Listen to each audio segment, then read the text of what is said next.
منڈیاں بھری ہوئی ہیں، 2 دانت 4 دانت 6 دانت، سینگوں کی گھسائی کا کام عروج پر ہے۔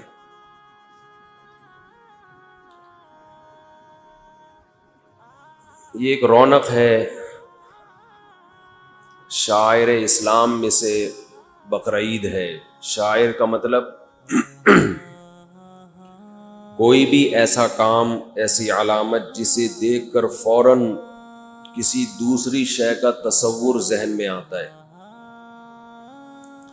آپ نے دیکھا ہوگا کمپنیوں کا ایک ٹریڈ مارک ہوتا ہے، لوگو ہوتا ہے۔ وہ لوگو کیوں ہوتا ہے؟ تاکہ وہ شکل، وہ صورت، وہ تصویر جب آپ دیکھیں تو فوراً آپ کے ذہن میں آئے کہ یہ کمپنی کی یہاں کوئی برانچ موجود ہے، آپ کو وہ تلاش کرنے میں آسانی ہو، مشکل نہ ہو۔ جب ہم پیٹرول ڈلوانے کے لیے جاتے ہیں، پیٹرول کو اردو میں پیٹرول ہی کہتے ہیں، انگلش میں پیٹرول کہتے ہیں، تو لوگ کہتے ہیں پیٹرول نہیں ہوتا، پیٹرول ہوتا ہے، اردو میں پیٹرول ہی ہوتا ہے۔ ہر زبان نا کسی بھی لفظ کو جب گود لیتی ہے تو وہ اپنے حساب سے کانٹ چھانٹ کر کے لیتی ہے، وہ اپنے لب و لہجے میں ڈھالتی ہے اس کو۔ اس میں زیادہ ٹینشن لینے کی ضرورت نہیں ہوتی، جب وہ ایک لفظ آ گیا اس میں تو آ گیا۔ اب کہتے ہیں نا بم پھٹائے، تو بم تو نہیں، بوم ہوتا ہے، بوم پھٹائے، اردو میں وہ بم ہی ہے، بس دعا کرو پھٹے نہیں، چاہے وہ بم ہو یا وہ بوم ہو، اس پہ زیادہ فوکس کرو کہ پھٹے نہیں۔ کوئی بم کو بوم، بوم کو بم کہہ رہے تو بھی چلتا ہے۔ تو آپ پیٹرول ڈلوانے کے لیے جب گزرتے ہیں تو فوراً پتہ چل جاتا ہے پی ایس او کا ہے یا شیل کا ہے، فوراً پتہ چلتا ہے۔ حالانکہ ابھی آپ نے پڑھا بھی نہیں ہوتا، کلر سے اندازہ لگا لیتے ہیں، بھائی ریڈ کلر آ رہا ہے، یہ ڈیزائن آ رہا ہے تو شیل کا ہوگا، بلیو کلر آ رہا ہے، یہ ڈیزائن آ رہا ہے تو کس کا ہوگا؟ KFC کے برگر دور سے ہی آپ کو بلڈنگ دیکھ کے پتہ چل جاتا ہے، وہ بندہ کھڑا ہوا بتا نہیں رہا ہوتا کہ یہ KFC کا ہے۔ میک ڈونلڈ کے اپنا ایک لوگو ہوتا ہے۔ تو ہر مذہب کا بھی ایک شعار ہوتا ہے، خاص علامت ہوتی ہے جسے دیکھ کے فوراً پتہ چلتا ہے کہ یہ اس مذہب کا ماننے والا ہے۔ اور شعار ایک نہیں ہوتا، بہت سارے بھی ہوتے ہیں، یہ بھی علامت ہے، یہ بھی علامت ہے، یہ بھی علامت ہے۔ پہلے زمانے میں جتنے بھی عیسائی ہیں اپنے گلے میں صلیب کا نشان لازمی لٹکاتے تھے۔ یہ جو صلیب ہے، کراس ہے، اسے دیکھ کے اندازہ ہوتا تھا یہ عیسائی ہے۔ اب نہیں لٹکاتے، اب لبرل ہو گئے، جیسے ہمارے بہت سے مسلمان اب لبرل ہو گئے ہیں، وہ کہتے ہیں چلتا ہے۔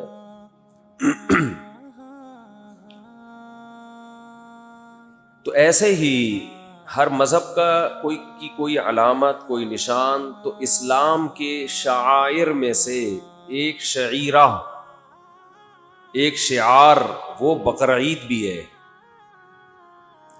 کہ مسلمان جب عید الاضحیٰ آنے والی ہوتی ہے، ذی الحجہ کی 10 تاریخ آنے والی ہوتی ہے، تو مسلمان جانور ذبح کرنے کے لیے، اللہ کے ہاں قربانی پیش کرنے کے لیے تیار ہو جاتے ہیں۔ یہ عبادت دنیا کے کسی اور مذہب میں اس طرح سے نہیں ہے۔ اور یہ عبادت پچھلے مذہبوں میں تھی، یہودیوں میں بھی تھی، عیسائیوں میں بھی تھی، مگر یہود و نصارہ میں جو فنٹر قسم کے علماء پیدا ہوئے، جنہوں نے، جو لبرل قسم کے نا، جنہوں نے ہر چیز کو لاجک اور ایکچولی یہ تو اس لیے تھا، ان کے ہاں جب لبرل لوگ پیدا ہوئے نا، تو ایسے مولانا بھی پیدا ہوئے جنہوں نے ان لبرل لوگوں کو خوش کرنے کے لیے دین اور مذہب میں کانٹ چھانٹ بولو شروع کر دی، پبلک خوش رہے۔ تو انہوں نے دوسری شادی پہ پابندی بھی لگائی کہ عورتیں اس کو پسند نہیں کرتی اس لفظ کو، قربانی پہ پابندی لگائی کہ یار اتنے پیسے کسی غریب کو دے دو تو غریب بھی خوش ہو جائے گا، اور جو مولوی ایسی تقریریں کرے گا غریب اس مولانا سے بھی کیا ہو جائیں گے، بولنا پڑے گا۔ خوش ہو جائیں گے. اگر میں یہ بیان کروں کہ جتنے کا آپ کٹا لے کر آ رہے ہو ایک بچڑا, اتنے پیسے کسی غریب بیٹی کو جہیز دے دو, ایک مثال دے رہا ہوں, تو لبرل لوگ اس نعرے سے بہت زیادہ خوش ہوں گے. یار زبردست بات, point to be noted, point کی بات کی ہے مفتی صاحب. انسانیت کی خدمت ہمارا نصب العین ہونا چاہیے. تو لاجک ہر چیز کی وہ تلاش کر کے دین اور مذہب کا کیا کر دیا انہوں نے, بیڑا غرق کر دیا. آج بھی ہمارے یہاں کچھ اسی قسم کی چیزیں چل رہی ہیں. جو قربانی ہے نا, قربانی بقرعید کی, اس کا ایک بہت بڑا فلسفہ یہ ہے. تو میرا گلا پتہ نہیں کیوں آج نہیں, پانی سے اس کا کوئی تعلق نہیں ہے. یہ پراٹھے کا مسئلہ ہے, مسئلہ سارا کہاں, پراٹھے چھوڑنے پڑیں گے, تیل والی چیزیں چھوڑنی پڑیں گی. نہیں, پراٹھوں سے کہاں ٹھیک ہوتا ہے گھی. کیا پراٹھا گھی کے بغیر پھر پراٹھا تھوڑی ہوگا وہ. یہ ایسا ہی ہے جیسے ایک صاحب کہہ رہے تھے ٹی وی میں اگر تصویر نہ ہو تو پھر حلال ہے. دیکھیے بڑے مفتی ہیں, میں نے خود سنا ان سے, کہہ رہے ہیں اگر ٹی وی میں تصویر نہ ہو تو پھر کیا ہے وہ پھر ٹی وی تھوڑی, پھر تو ریڈیو, اتنا بڑا ریڈیو بن جائے گا. پھر وہ تو ویسے ہی حرام ہو جائے گا کہ ریڈیو اتنا بڑا کیوں ہے. تو ایسے ہی ہے پراٹھا گھی یا تیل کے بغیر, تو ایسے ہے کہ آپ یہ تو کوئی بھی نہیں آئے گا. ایسی باتیں کریں گے تو کوئی بھی نہیں آئے گا. دکان پہ لکھ کے لگا دیں ہمارے ہاں بغیر گھی کے پراٹھے دستیاب ہیں.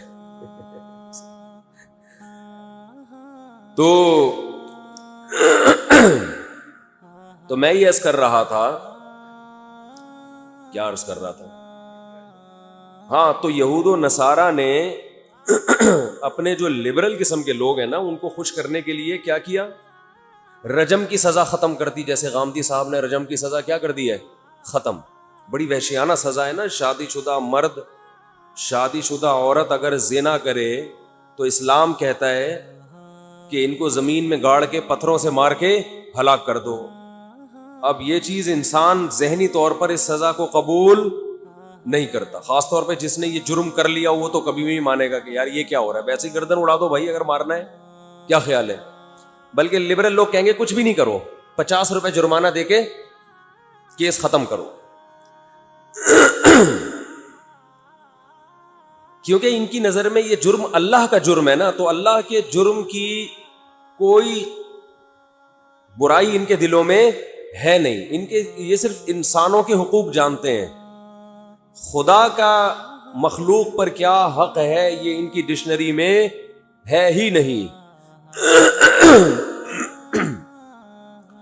تو یہود و نصارہ نے بھی یہ حرکتیں کی ہیں, اور نبی صلی اللہ علیہ وسلم نے فرمایا لَتَتَّبِعُنَّ سُنَنَ الَّذِينَ مِن قَبْلِكُمْ, میری امت بھی پچھلے لوگوں کو فالو کرے گی. یعنی اس امت میں بھی ایسے علماء پیدا ہوں گے جو وہی حرکتیں کریں گے جو کنہوں نے کی ہیں, یہود و نصارہ نے. فرق یہ ہے کہ یہود و نصارہ میں سارے غلط ہو گئے تھے, جبکہ نبی نے یہ خوشخبری دی ہے کہ میری امت گمراہی پہ جمع نہیں ہو سکتی. اس میں دونوں چیزیں چلیں گی, اہل حق بھی اور اہل باطل بھی. سارے اہل باطل نہیں ہو سکتے. اگر کوئی ایسا دین پیش کر رہا ہے جس سے یہ تصور آ رہا ہے کہ یہ سارے غلط تھے اور میں صحیح ہوں, تو اس کا مطلب یہ 100% غلط ہے, کیونکہ سارے غلط نہیں ہو سکتے. بلکہ نبی کی حدیث کا مفہوم ہے ظاہرین علی الحق, ایک جماعت حق پر غالب رہے گی. یعنی وہ چھوٹی جماعت نہیں ہوگی بلکہ بہت بڑی جماعت ہوگی.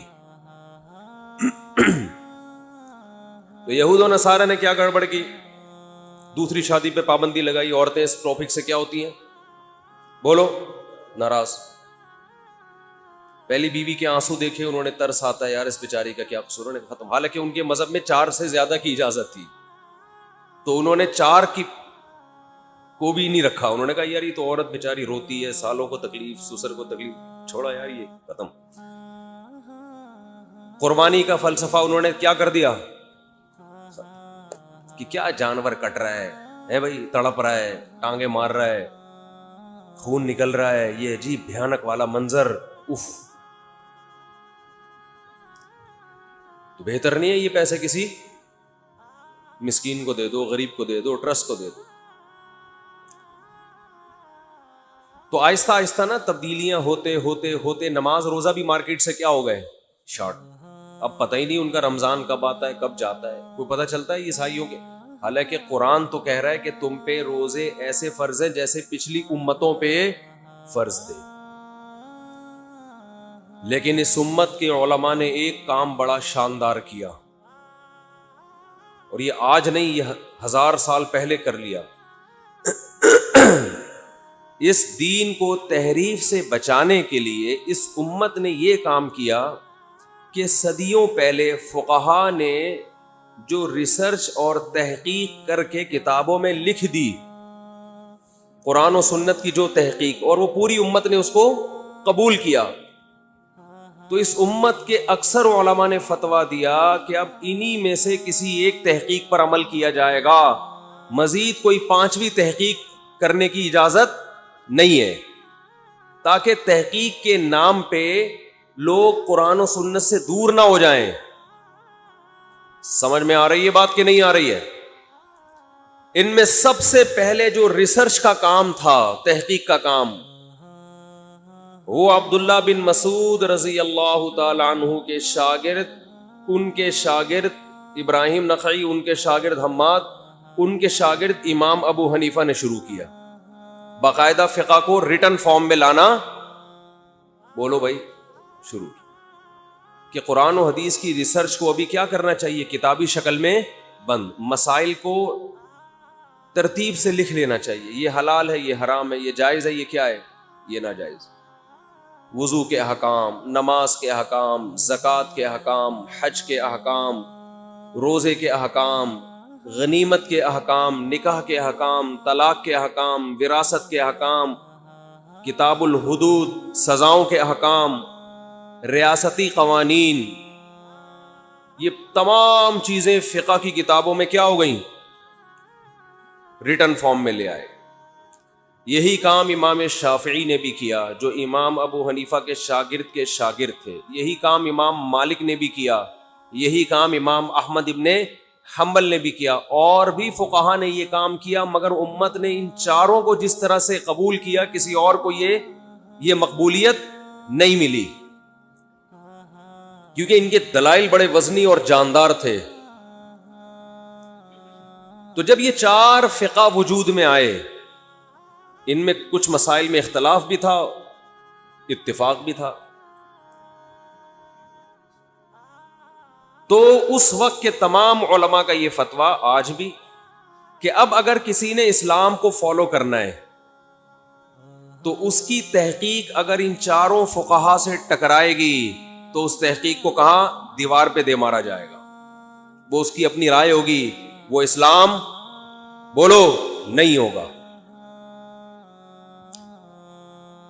اب اگر کوئی یہ سوال پوچھتا ہے نا کہ قرآن میں کہاں لکھا ہے کہ ان 4 کو فالو کرو, یہ بالکل ایسے ہی جاہلانہ سوال ہے جیسے کوئی یہ کہے کہ قرآن میں کہاں لکھا ہے کہ وہ حدیث کو صحیح مانو جو امام بخاری نے جس کو صحیح کہا ہو.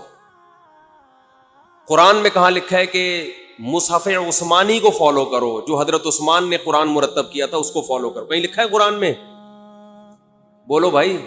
یا نبی نے فرمایا کہ اتنے سارے قرآن کے نسخے ہوں گے, وہ نسخہ جو حضرت عثمان مرتب کرے اس کو فالو کرنا, باقیوں کو جلا دینا, کہیں لکھا ہے یہ؟ بولتے کیوں نہیں بھائی؟ حضرت عثمان کے دور میں ہر آدمی نے اخپل طریقے سے قرآن لکھا ہوا تھا, ہر ایک کی ترتیب دوسرے سے بولو نا ڈیفرنٹ تھی, مختلف تھی. حضرت حذیفہ نے حضرت عثمان کو خط لکھا کہ امت کو آپ اس اختلاف سے بچائیں جو یہود و نصارہ میں ہوا تھا.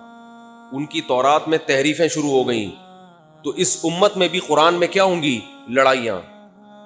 ہر آدمی کی اپنی ترتیب ہے, ایک ترتیب پہ قرآن جمع ہونا چاہیے.